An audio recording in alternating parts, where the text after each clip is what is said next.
महाबली हनुमान देवी सीता को शीघ्र मुक्ति का आश्वासन देकर चलने को तैयार हुए, किंतु उसी समय उन्हें लगा कि जिस प्रकार वो प्रभु श्री राम से मुद्रिका लेकर आए थे, उसी प्रकार माता सीता से भी कोई निशानी ले। बड़ी सोच विचार के बाद उन्होंने माता सीता से कहा,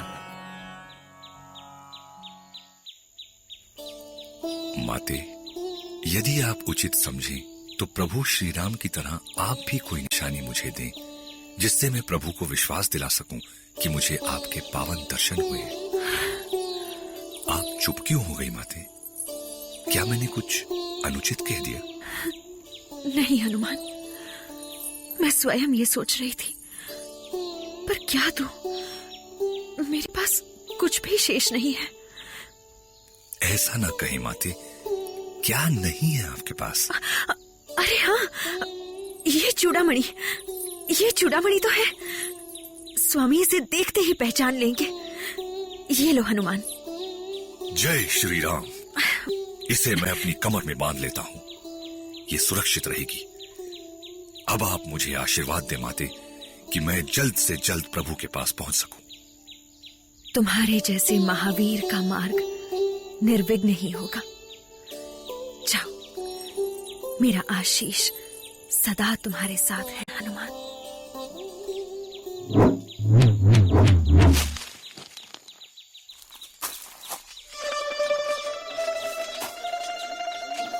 अरे, यहां तो बहुत सारे राक्षस हैं। मुझे इनकी वीरता की परीक्षा लेनी चाहिए। प्रभु को बताना भी तो होगा कि राक्षस कितने शक्तिशाली हैं। किंतु ये परीक्षा लूं कैसे? यदि मैं इस वाटिका को उजाड़ दूं, तो ये सब मुझे पकड़ने अवश्य आएंगे। जय श्री राम। अरे, ये कौन है? देखते क्या हो, रोको उसे। वानर, तेरा ये दुस्साहस!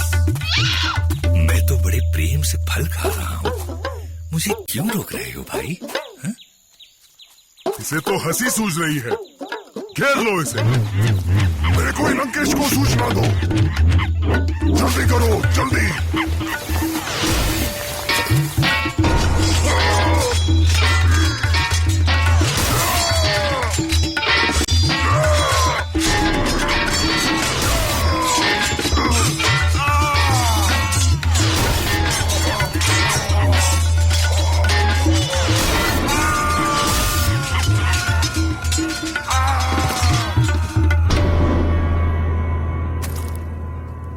कहा ना मुझे मत रोको भाई, चुपचाप फल खाने दो, बहुत भूख लगी है।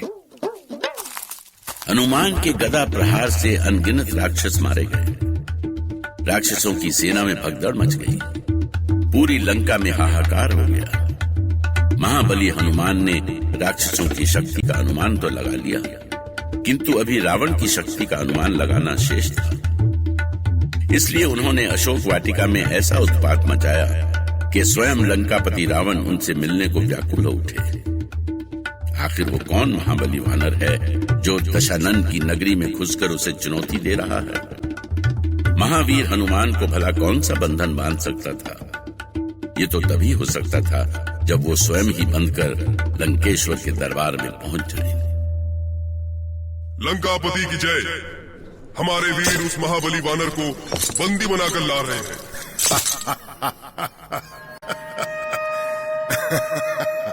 इस वानर को तुम महाबली कह रहे थे सेनापति? देखो कहीं तुमसे पहचानने में भूल तो नहीं हुई। इसे तो कोई भी चुटकियों में मसल देगा। आपने ठीक कहा महाराज, मैं साधारण वानर ही हूं, पर जिस पर श्री राम का आशीर्वाद हो वो साधारण नहीं रहता। अच्छा, तो तुम उस राम की शक्ति के बल पर सीता को खोजते हुए विशाल सागर पार करके लंका चले आए? नहीं नहीं नहीं नहीं नहीं लंकापति, ऐसा कहकर प्रभु राम का अपमान मत कीजिए। दरअसल मुझे बहुत जोर की भूख लगी थी। लंका में सुंदर फल दिखे तो सागर पार करके यहाँ चला आया। यदि श्री राम का आदेश होता तो मैं तो अब तक माता सीता को अपने साथ लेकर आपके सीने पर लात रखता हुआ अयोध्या उड़ गया होता। अरे अरे अरे लंकाधिपति, आप तो इतना ही सुनकर भय से कांपने लगे। अभी मैंने आपको ये तो बताया ही नहीं कि श्री राम के बाण आपके प्राण लेने के लिए कैसे व्याकुल हो रहे हैं। वानर! प्रभु राम की कृपा से इस वानर का एक नाम भी है महाराज, हनुमान। हनुमान। और ये हनुमान आपको सलाह देता है कि अभी भी माता सीता को सम्मान सहित श्री राम को लौटाकर प्रभु चरणों में अपना सिर रख दे। लंकापति रावण का सर आज तक किसी के सामने नहीं झुका। मूर्ख! और झुकेगा भी नहीं महाराज, क्योंकि झुकने के लिए जीवित रहना भी तो आवश्यक है। हनुमान की बातों ने रावण के क्रोध की अग्नि में घी का काम किया। उसे लगा कि हनुमान उसकी हंसी उड़ा रहे हैं। उसने अपना विशाल खड्ग खींच लिया और दांत पीसता हुआ हनुमान की ओर बढ़ा। बस वानर बस, अब मैं तुझे दिखाता हूं दशानन की शक्ति। उस दशानन की शक्ति जिसके नाम से ये ब्रह्मांड थरथराता है, जिसकी कल्पना से इंद्र डरकर पीले पड़ जाते हैं, क्रोध के साक्षात स्वरूप शनि को जिसने पांव तले कुचल रखा है, दिन और रात जिसके दास है। और याद रख, यदि तेरे प्रभु राम को मैंने चींटी की तरह अपने इन्हीं पांव से नहीं मसल दिया तो मेरा नाम दशानन नहीं। महाराज महाराज, वीर पुरुष को ऐसे गरजना शोभा नहीं देता। हम आपको बस ये बताना चाहते हैं कि श्री राम से बैर लेना आपके हित में नहीं। अपनी जीवा को संभाल दुष्ट, तेरे सर पर काल मंडरा रहा है। पिताश्री, अब मेरी तलवार इसके सर को धड़ से अलग करने के बाद ही शांत होगी। पुकार ले अपने राम को, पुकार, क्या कर बचा ले वो तुझे। श्री राम। ठहरो मेघा, ठहर जा। चाचा श्री, अपने अधिकार की सीमा का उल्लंघन किया है आपने। मेरा हाथ पकड़ने का साहस कैसे हुआ आपका? तुम अभी होश में नहीं हो मेघनाथ, इसलिए तुम्हें रोकना हमारी व्यवस्था है। क्या व्यवस्था है आपकी? क्या ये आपका कोई संबंधी है? क्या भूल गए आप कि इस दुष्ट ने अक्षय कुमार का वध किया है? कुछ नहीं भूला मैं, कुछ नहीं। पर तुम ये कैसे भूल रहे हो कि किसी भी दूत का वध नहीं किया जाता? ये नीति के विरुद्ध है। मृत्यु का दंड मृत्यु दंड होता है, यही हमारी नीति है। आप मेरा हाथ छोड़ दीजिए। नहीं, छोड़िए मुझे। मेरी बात समझने का प्रयास करो मेघनाथ। महाराज, समझाइए मेघनाथ को, ये अनर्थ रोकिए। शांत मेघनाथ, शांत हो जाओ। नहीं पिताश्री, मुझे छोड़िए चाचा श्री। मेघनाथ, हम इसे कोई दूसरा दंड देंगे, और वो दंड मृत्यु से भी भयावह होगा। इसने मेरे प्रिय पुत्र को मारा है, मेरी आत्मा पर आघात किया है इसने। इसके इस कार्य के लिए मैं इसे कभी क्षमा नहीं कर सकता।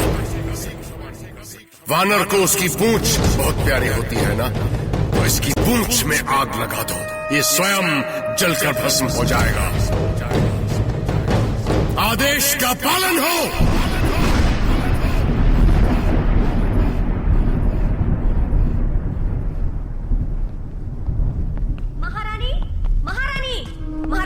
मंदोदरी, क्या हुआ? तुम ऐसे भागते हुए क्यों आ रही हो? क्या फिर कोई अशुभ सूचना मिली है? महारानी, राजकुमार मेघनाद उस उत्पाती वानर को बंदी बनाकर द्वार में ले आए थे। फिर क्या हुआ? महाराज ने उस वानर को ऐसा दंड दिया है कि वो जीते जी मर जाएगा। कैसा दंड? उसकी पूंछ में आग लगाने का दंड। पर जाने कैसी उसकी पूंछ लंबी ही होती जा रही है और रुई और ढेरों ढेर कपड़े उसकी पूंछ में बांधे जा रहे हैं। उसकी दुर्दशा देखने के लिए महल के आसपास आंखें फाड़े लोगों की भीड़ इकट्ठी हो गई है। इससे क्या मेरा कुमार जीवित हो जाएगा? क्या लौट आएगा मेरा कुमार? इतना कुछ हो जाने के बाद भी महाराज भूल पर भूल किए जा रहे हैं। मंदोदरी को रावण द्वारा हनुमान को दंड देना ठीक नहीं लगा, किंतु लंका के राक्षस खुश थे। राक्षसों ने हनुमान की पूंछ पर तेल डाल दिया, फिर सबने मिलकर पूंछ में आग लगा दी। अग्नि की भयानक लपटें आकाश छूने लगी। हनुमान बिना किसी चिंता के उछलते कूदते इधर उधर दौड़ने भागने लगे। रामायण